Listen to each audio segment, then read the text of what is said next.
Ojalá, ilusión compartida, deseo vivo, esperanza que convoca voluntades. Mejor aún, compromiso, asumir ideas, desafíos y ayudar a pensar. Ojalá también es tarea nuestra y suya, convertir ilusión en realidad de bienestar. Con ustedes, despuntando el día, ojalá.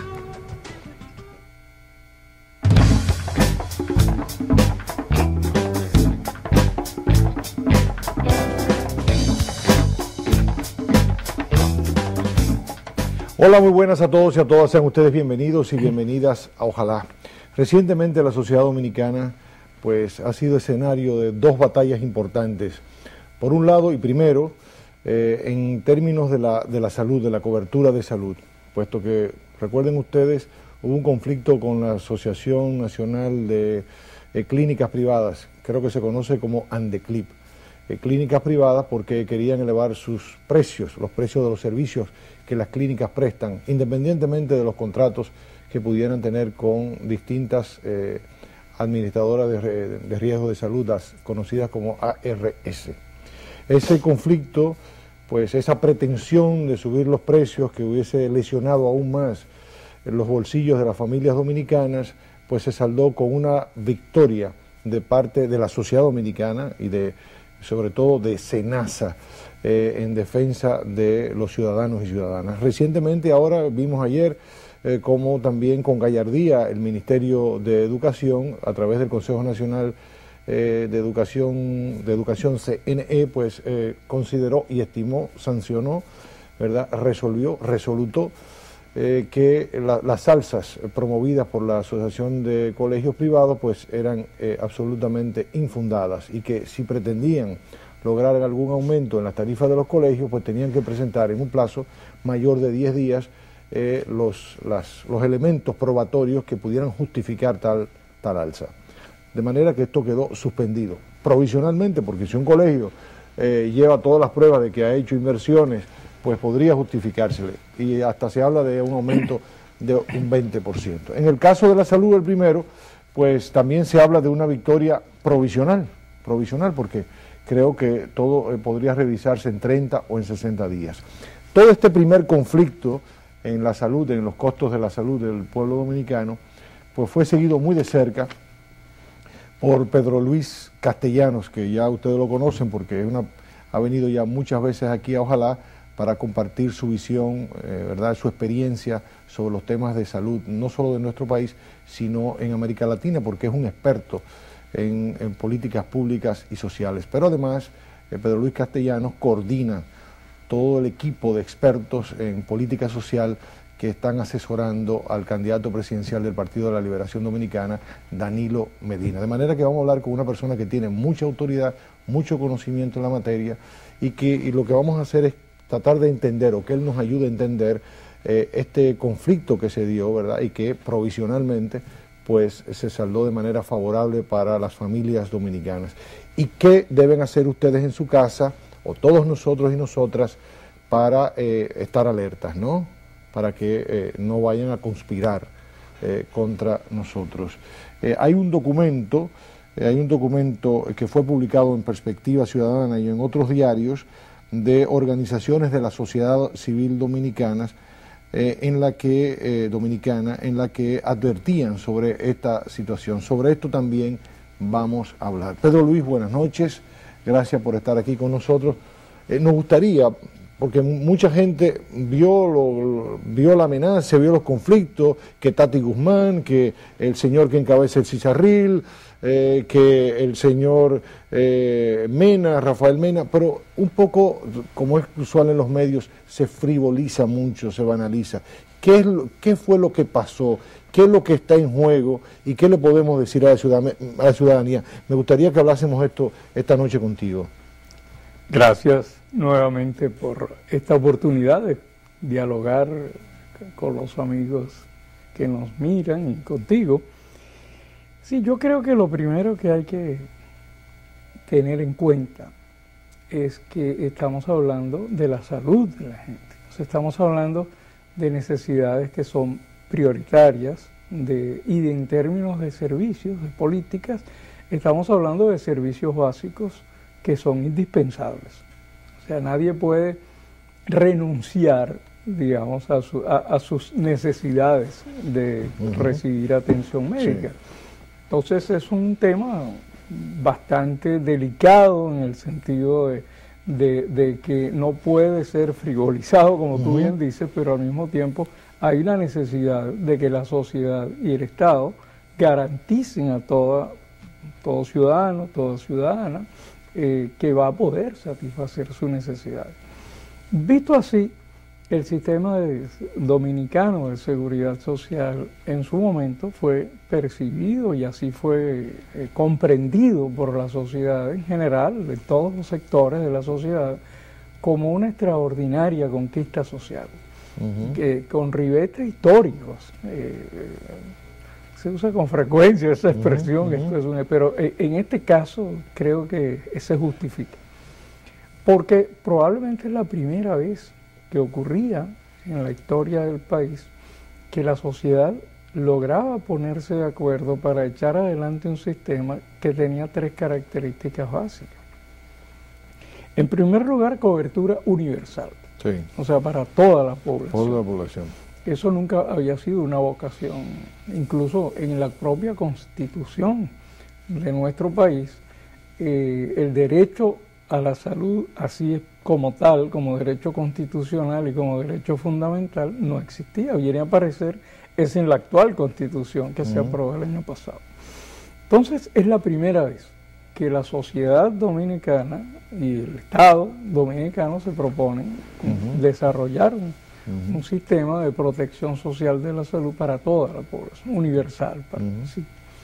La segunda característica es que es un sistema que, tal como fue concebido, no obstante que participan en él factores del mercado, fue diseñado, fue pensado de tal manera que el paquete de prestaciones, el catálogo de prestaciones debía ser igual para todo el mundo, independientemente de su capacidad de pago, independientemente de cómo financiado. Esto es una conquista realmente histórica, ¿no? Y en tercer lugar, porque el sistema, según la propia ley, fue concebido como un sistema que es público.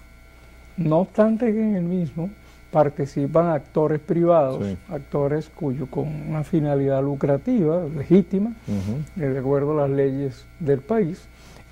No obstante eso, es un sistema que la propia ley define como un sistema público. ¿Qué quiere decir esto? Que es un sistema que tiene que responder primordialmente al interés ciudadano, al interés público, pero también quiere decir que hay una responsabilidad del Estado de garantizar que el mismo funcione y que funcione adecuadamente. Entonces, creo que este marco es indispensable para entender de qué estamos hablando. ¿Qué ha ocurrido? Bueno, yo creo que hay que decir, a propósito de las cosas que hay que corregir y que se ha estado señalando, ha ocurrido que se ha fortalecido los actores del mercado, los sectores privados que participan en el sistema, repito, con un interés lucrativo legítimo y legal, se han fortalecido a tal punto que han sobrepuesto sus intereses particulares a los intereses generales de la ciudadanía. ¿Cómo es posible que esto haya acontecido? Porque ha sido débil la capacidad del Estado para regular, para controlar estas fuerzas del mercado y mantenerlas dentro de las reglas de juego definidas. Ahí la Superintendencia de Salud y Riesgos Laborales, sin lugar a dudas, tiene una responsabilidad porque ha tenido dificultades, limitaciones para cumplir con esa responsabilidad y muchos sectores del país la perciben como más preocupada por garantizar los márgenes de ganancia de las administradoras de riesgo de salud que por cumplir su rol de regulador y de garantizar los derechos de la ciudadanía, lo cual hace que a su vez se debilita más la superintendencia como tal, porque para cumplir su rol regulador tendría que apoyarse en un respaldo fuerte de la ciudadanía. Bueno, Este sector, que son las administradoras de riesgos laborales, su primera de expresión de salud, administradora de riesgos de salud, ARS, su primera expresión de fortaleza fue tratar de impedir que se desarrollara el sistema como tal. Incluso hubo que negociar con ellos en el 2006, mucho hubo que negociar para que comenzara el régimen contributivo. Finalmente se logró. Y yo creo que además por una decisión muy valiente del presidente en un momento dado, que casi estaba otra vez naufragando, no obstante los acuerdos que se habían logrado en diciembre del 2006. La segunda manifestación de poderío de este sector fue que empezaron a operar como un cartel. Conformaron una asociación y crearon una especie de cartel que empezó a negociar como cartel con los prestadores. De manera que clínicas, laboratorios, etcétera. Farmacias, clínicas, laboratorios, que son los prestadores.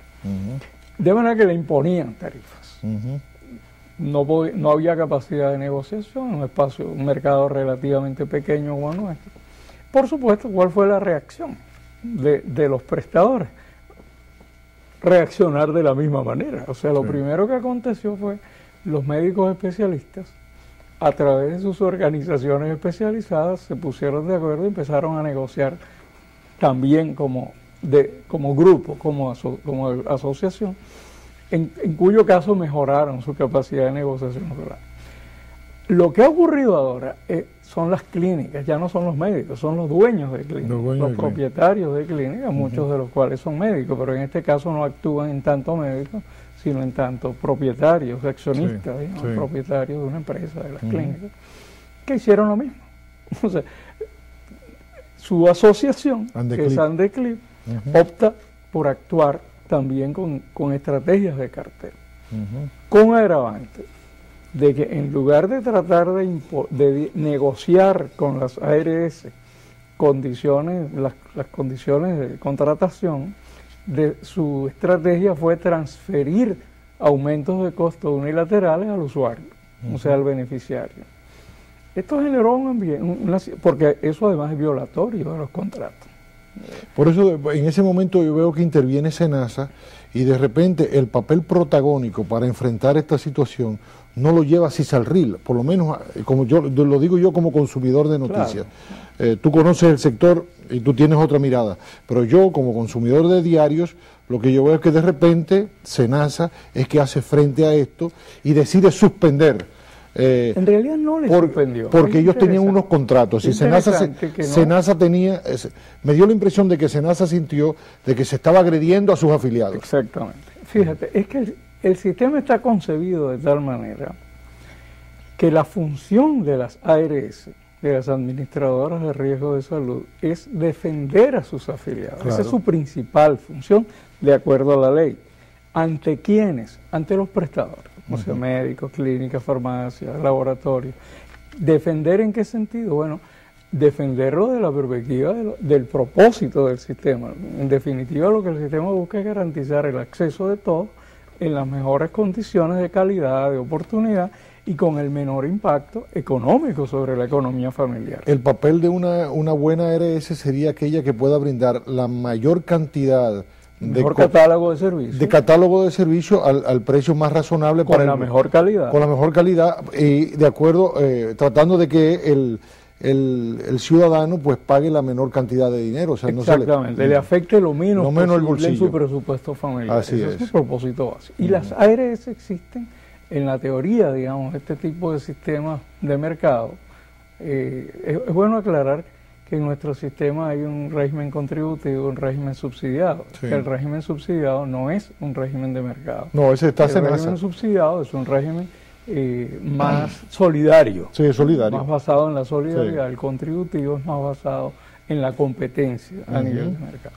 Raúl, tengo que pedir tu permiso. Vamos a dejarlo ahí porque hay que hacer una pausa. Ustedes no se muevan, vamos a seguir con estas explicaciones que nos está ofreciendo el doctor Pedro Luis Castellanos. Quédense ahí un minutito nada más. De regreso aquí en Ojalá, pues nos complace seguir conversando con el doctor Pedro Luis Castellanos, que como dijimos es experto en políticas sociales. Nos estaba explicando este marco, cómo llegamos a esta situación y nos hablaba precisamente de las características que tiene el régimen contributivo, el régimen subsidiado. Y hablaba de la característica solidaria del régimen subsidiado. El contributivo es un régimen de mercado, competencia. Contribución. Sí, y está basado en la idea de competencia, sí. Pero para que la competencia funcione en un mercado pequeño como el nuestro, se necesita una buena capacidad reguladora del Estado, porque si no, la tendencia natural es a cartelizarse los agentes y a tratar de imponer sus condiciones. ¿Qué fue lo que pasó? En este caso, todo indica que hubo algún tipo de acuerdo previo entre el Andeclip y las ARS lucrativas para jugar a elevar las tarifas. Andeclip lo hace contando con que las ARS no iban a reaccionar defendiendo a sus beneficiarios, que es su papel, y entonces juntos ir a presionar al Consejo Nacional de la Seguridad Social para que subiera el per cápita. Que por cierto, hoy vi una resolución excelente, la última en que cabezó Max Quick, que precisamente... Ayer fue. Sí, fue ayer. En la que se condena, ¿verdad? No, excelente. El Consejo está dando buenas noticias en los últimos tiempos. Qué bien. Sería otro análisis interesante hacer.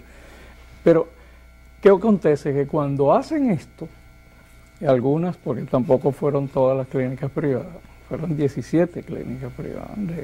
¿De un universo de cuánto? Más de 200, solamente están... O sea, ni siquiera el 10% de las clínicas. Entonces, hacen esta elevación unilateral y la única ARS que reacciona defendiendo a sus afiliados es SENASA. Entonces la respuesta que se da por parte de no es verdad que SENASA suspendió los contratos. Lo que ocurrió es que al romper unilateralmente los contratos de esos 17 prestadores, SENASA decide dejar de pagar hasta averiguar qué es lo que está aconteciendo. Ok, lo que hubo fue entonces una violación de los contratos de esas 17 clínicas, o esas cuantas clínicas con SENASA. Exactamente. Lo hicieron con todas, pero la que reaccionó fue SENASA. Al reaccionar SENASA en defensa de sus afiliados, entonces Andeclip empieza a presionar para que a SENASA sea solamente a la que le suspendan los servicios. A los afiliados a SENASA le pretenden suspender los servicios. Incluso empezaron a hacerlo. Claro, todo esto acontece en una situación en la que la CISALRIL, que le toca reaccionar y obligar a que se cumplan esos contratos en defensa de los afiliados. Es bueno decir que estos contratos que se hacen entre las ARS y los prestadores, en este caso las clínicas, para que sean válidos tienen que ser depositados en la CISALRIL. Lo que quiere decir que la CISALRIL los conoce. Y es correcto porque legalmente es garante de que esos contratos se cumplan. Mira qué bien. Y por lo tanto es quien tiene la responsabilidad de sancionar a quien los incumpla. Entonces podemos decir, Pedro Luis, que dentro de la lógica del mercado, Andeclip o esas pocas clínicas pues violaron las normas, los procedimientos de mercado. Por supuesto. Claro, es justo reconocer que previamente se habían cartelizado las ARS, que luego ocurrió con otros sectores, y que el último sector, digamos, en reaccionar de esa manera fueron las clínicas. Pero las tácticas y estrategias que utilizaron fueron tremendamente lesivas para la población. Explícame dos cosas.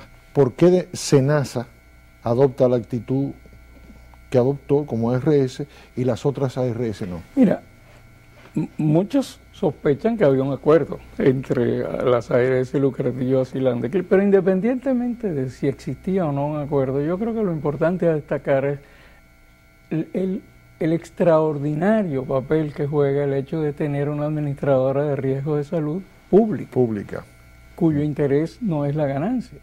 O sea, en la medida que una administradora de riesgo de salud es pública, o sea, que responde al interés público,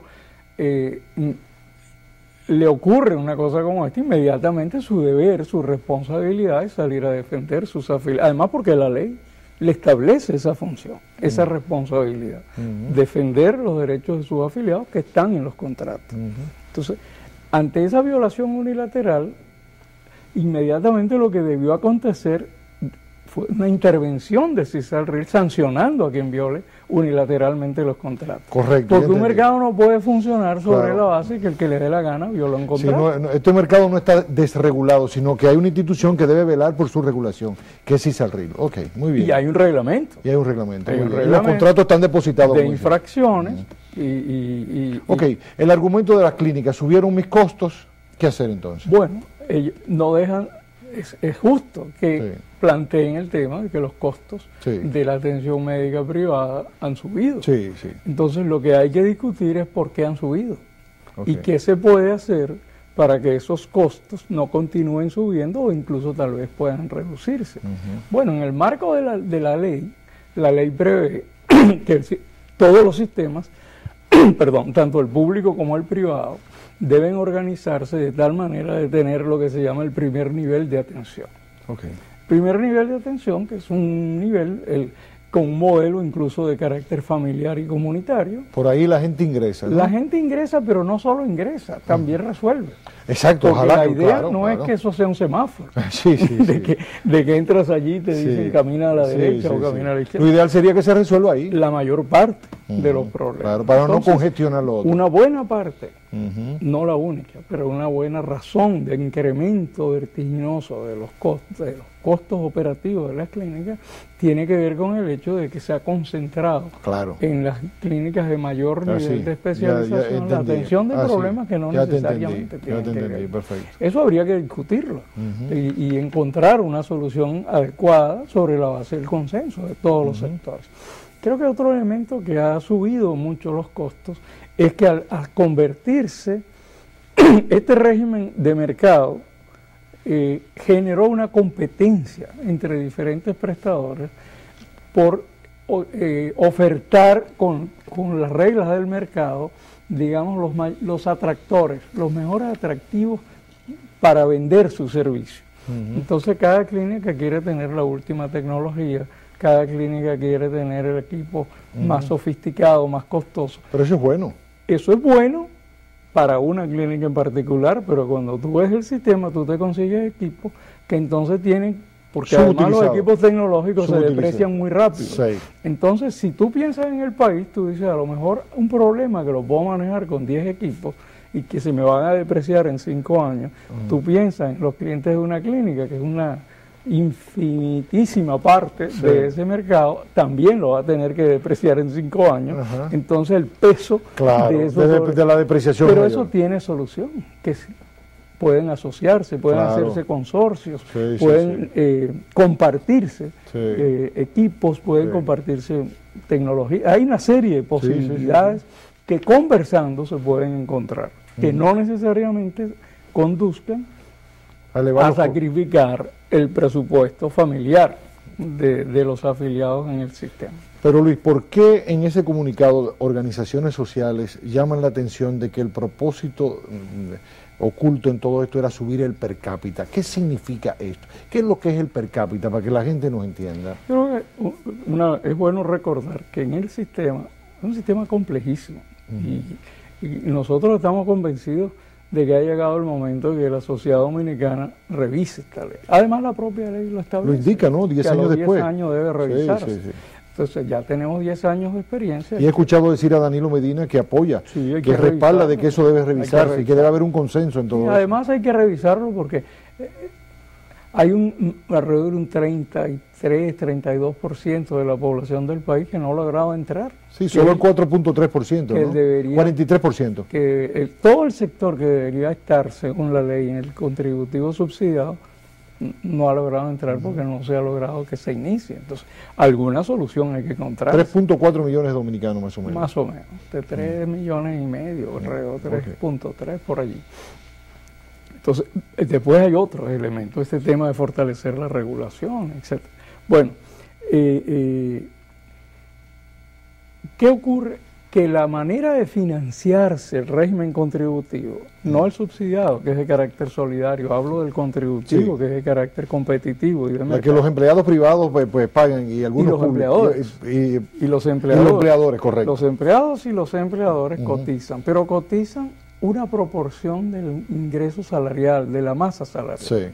Fíjate que no es por la por la demanda de servicios, se cotizan por el nivel de ingreso Sí, correcto. de los trabajadores. Correcto. Una proporción que es alrededor del 10% de la masa salarial va al Seguro Familiar de Salud. Ese dinero entra a la tesorería de la Seguridad Social. Correcto. Ahí se centraliza. Es una de las cosas positivas que el sistema nuestro tiene. La tesorería lo dispersa, que es el término que utiliza la tesorería, a las distintas aseguradoras, las ARS, de acuerdo al número de afiliados que tienen. Ok. De afiliados y beneficiarios. Y lo hacen en base a que a esto... A un per cápita. Ahí está. Okay. A un per cápita. Okay. Fíjense, yo tengo 10 afiliados, si el per cápita son 500 pesos, yo te voy a dar 5.000 pesos. 500 por 10. 500 por 10. Si yo tengo 1.000, es 500 por 10. Exacto. Cada mes. Okay, cada mes, ¿no? Fíjate que una vez más, las ARS reciben en base a un per cápita, o sea, que no tiene que ver con cuánto cada uno está cotizando. Correcto. Tiene que ver, ese per cápita es igual para todos los que están afiliados. Por lo que dice la ley, por lo que manda la ley. Por lo que manda la ley. Muy bien, eso está muy bien, ¿eh? Pero ahí hay, sí, ese es uno de los elementos que trata de lograr equidad dentro del sistema de mercado. Sí. Pero ya tenemos dos criterios, dos racionalidades diferentes. O sea, se cotiza por el nivel de ingreso, se dispersa a las ARS por un per cápita, que no está relacionado con el nivel de ingreso. ¿De dónde sale ese per cápita? Okay. El monto de ese per cápita. ¿De dónde sale, Pedro Luis? Eso sale, inicialmente en el 2002, se hizo una serie de estudios que permitieron determinar, conocer cuáles eran los problemas más frecuentes de salud, cuál era la frecuencia con que demandaban servicios, cuáles eran los costos, y eso se convirtió en el llamado Plan Básico de Salud, con sus costos. PBS. Que es el PBS, Plan Básico de Salud, con sus costos.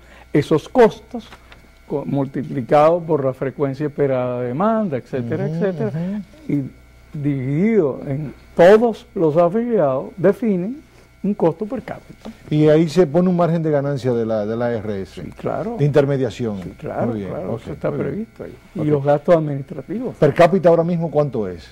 Bueno, anual en este momento es 8.657 y unos decimales. O sea, estamos llegando cerca de los 8.700 por año.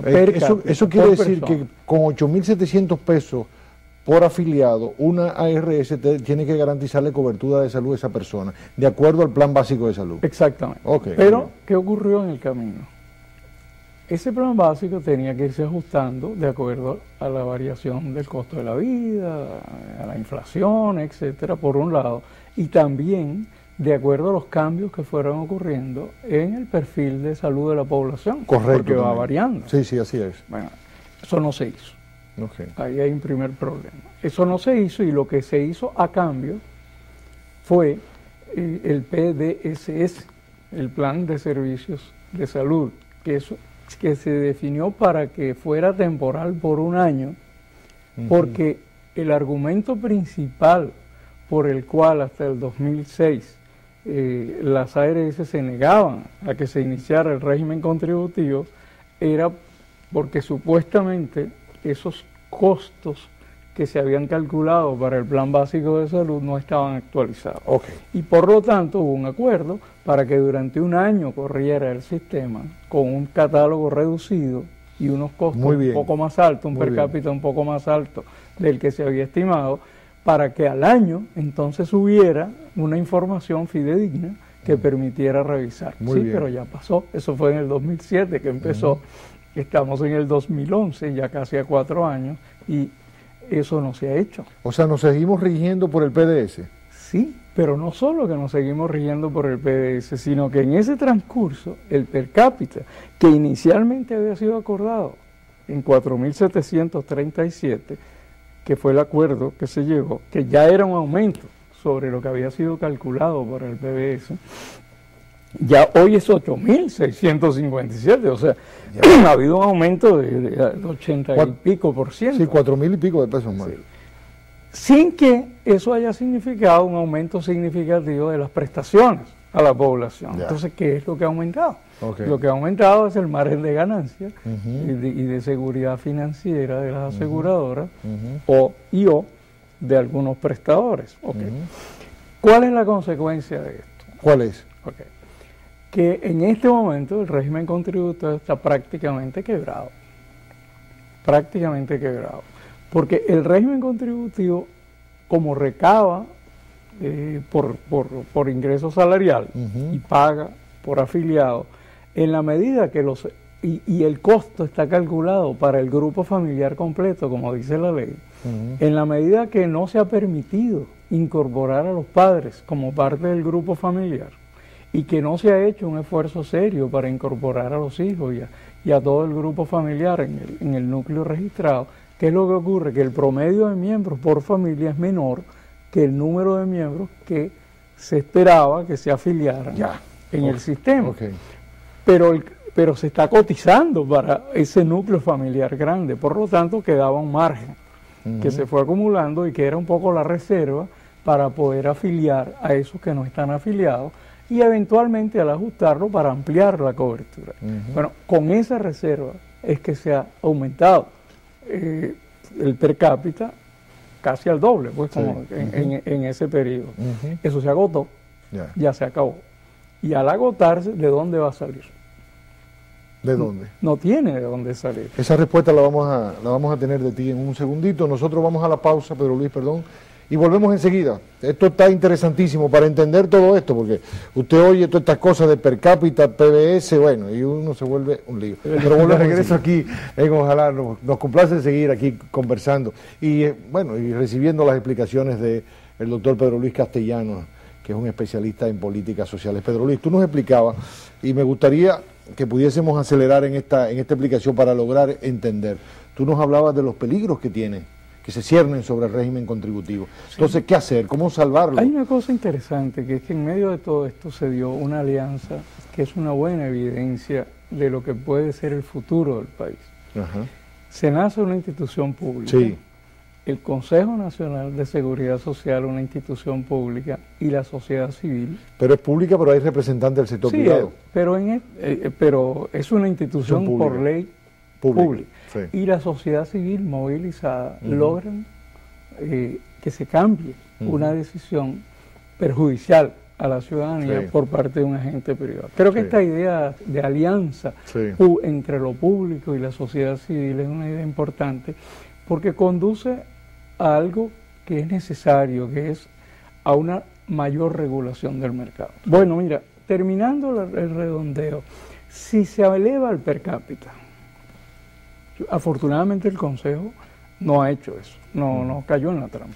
Si se eleva el per cápita, inmediatamente, como el régimen contributivo va a empezar a dar números rojos, porque los ingresos van a ser menores que los egresos, inmediatamente viene una presión sobre el Congreso para que se suba la cotización, porque solo el Congreso puede modificar la cotización. ¿Y quiénes cotizan? Los empleadores y los empleados. Bueno, el Estado como empleador también.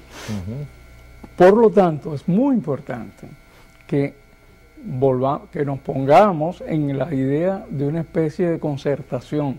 ¿Y eso no puede conducir la quiebra a una tendencia a fomentar la privatización? Es difícil predecir qué ocurriría porque depende de qué va a predominar en el campo político. O sea, si en el espacio político dominicano hay sectores que, por cierto, se están agrupando detrás de un candidato, que miran la sociedad dominicana como si las soluciones estuvieran en el pasado. O sea, antes del 2001. Sí. Antes de la ley esta. No, en el periodo de las reformas neoliberales que circularon por toda América Latina. Que han fracasado. Entonces piensan que el mercado es la solución para todo, que el problema es el mercado. Y por lo que el problema es el Estado. Que el problema es el Estado y que la solución para todo es el mercado. Cuando hoy todos los sectores de la sociedad las evidencias hemos comprendido que un mercado no funciona y menos aún produce equidad si no hay un Estado con capacidad de conducción estratégica y reguladora, porque lo que acontece es que los más débiles terminan siendo sacrificados Pero aún la esfera de lo empresarial termina concentrándose y produciéndose oligopolios que imponen sus reglas de juego, que es un poco lo que estábamos viendo en esta coyuntura. Estos sectores que miran desde hacia atrás, como si las salidas del país estuvieran hacia atrás, pregonan una vez más: hay que debilitar el Estado, hay que dejar el mercado que juegue libre, hay que dejar que las ARS jueguen hagan lo que... Desregular más... Porque la competencia es lo que va a contribuir a que mejoren los servicios, etcétera, etcétera. Sí, la prédica que había en los años 90, en la época en que estaban en auge las reformas neoliberales. Nosotros pensamos que las soluciones hay que verlas hacia adelante.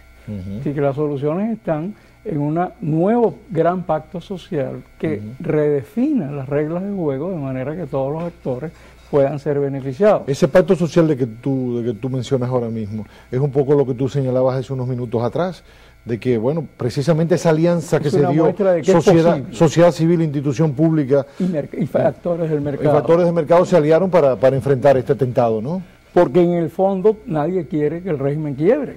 Pero una pregunta, Pedro Luis. Ok, el per cápita. ¿Y no se puede hacer una auditoría para ver realmente? O sea, la ley contempla de que, bueno, de que se analice el per cápita. Si tú me estás diciendo que con 8.700 pesos tú no puedes cubrir las necesidades de salud de un afiliado. ¿Eso no lo contempla la ley? Muchos pensamos que hay más que suficiente, pero no se trata de imponer el criterio de una persona, se trata de hacer los estudios que corresponden. Y lo que habría que hacer ahora son estudios serios de cuál es realmente dos cosas.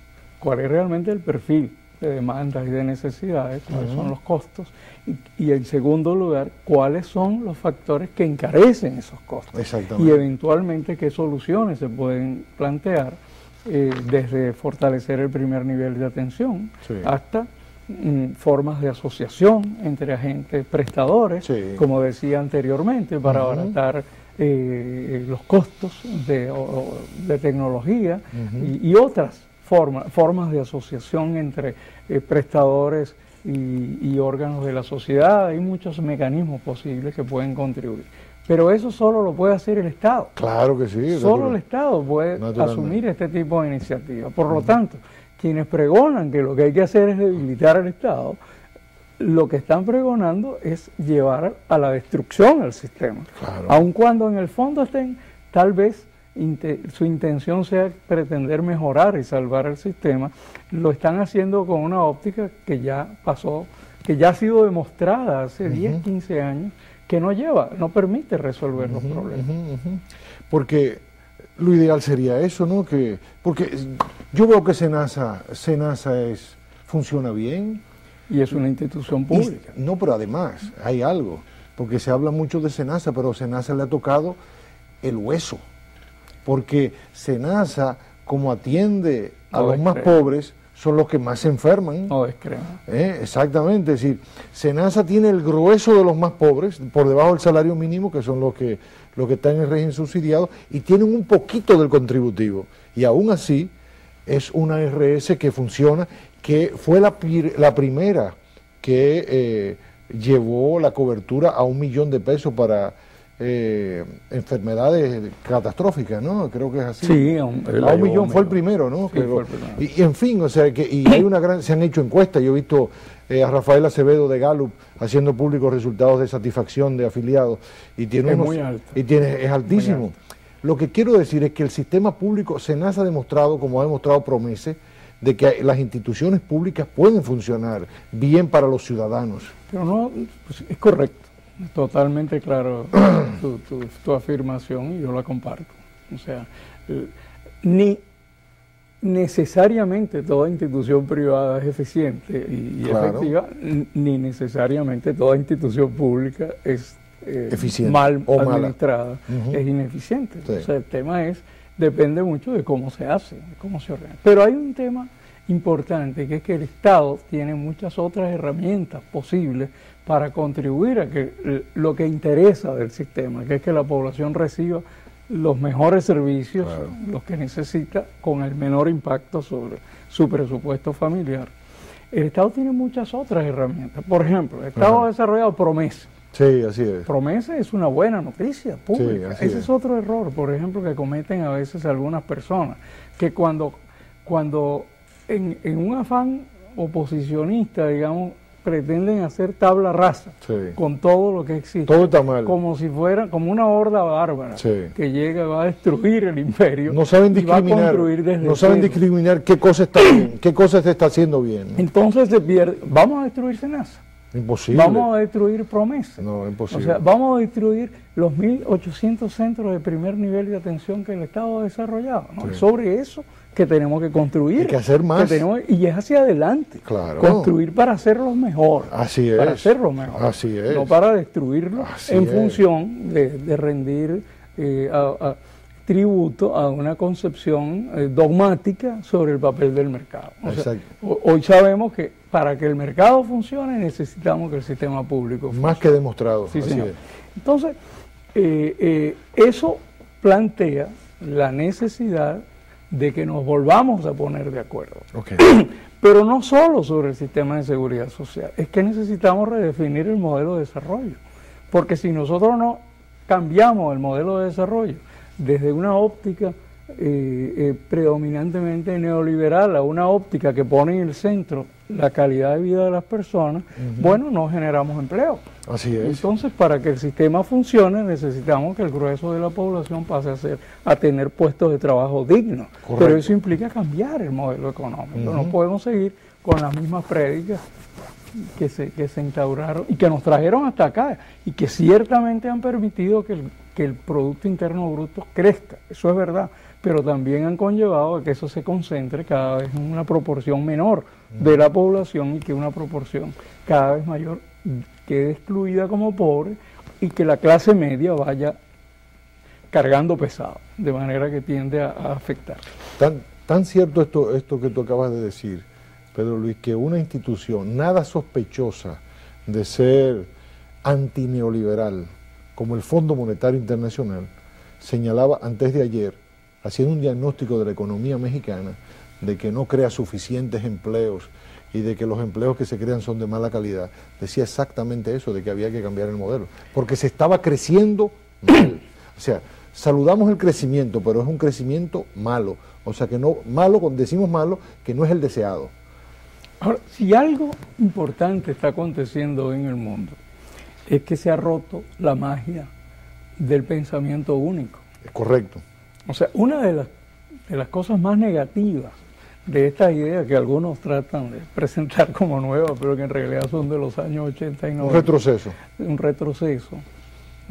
Danilo dijo una vez que algunas propuestas, si acaso tenían cambio, lo que tenían era la reversa. Sí, o sea, y es verdad, ¿no? Sí. Entonces, una de las buenas cosas que ha acontecido es que se ha roto la magia del pensamiento único y han emergido múltiples otras formas de mirar el desarrollo de la economía y de las sociedades. En Europa está siendo estremecida en este momento en respuesta justamente a la aplicación de ese tipo de recetas que nos están queriendo vender otra vez como novedosas. Sí. Y América Latina ha reaccionado frente a eso y ha desarrollado una cantidad de experiencias novedosas, diferentes una de otra, algunas más exitosas que otras, pero en general han tenido como característica que América Latina es el continente que mejor ha resistido la crisis mundial económica, que menos impacto ha tenido sobre su población, incluso el único que en medio de toda esta crisis mundial ha seguido reduciendo la pobreza y la miseria. Así es. Luego, algo han encontrado. Esta búsqueda que no es dogmática, ortodoxa, digamos, de soluciones posibles. Y yo creo que eso lo tenemos que aprender. Nosotros tenemos que aprender que la solución no está en una especie de dogma de la economía neoliberal, sino en la búsqueda de acuerdos, de consensos, de nuevos pactos. Pero nuevos pactos que tienen que considerar a la sociedad como es, en toda su diversidad. La sociedad no son solamente un pequeño sector de ella, por poderoso que pueda ser, sino también son parte de la sociedad los excluidos, también es parte de la sociedad las clases medias, también es parte de la sociedad los intelectuales, los profesionales, los empresarios, pequeños, medianos, grandes.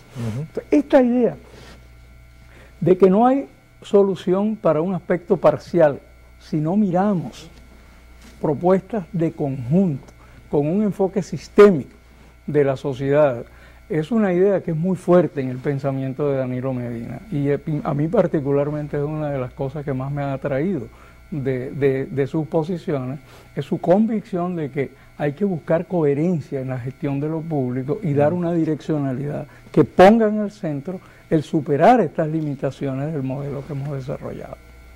Pedro Luis, como siempre, brillante. Muchísimas gracias por habernos acompañado en la noche de hoy.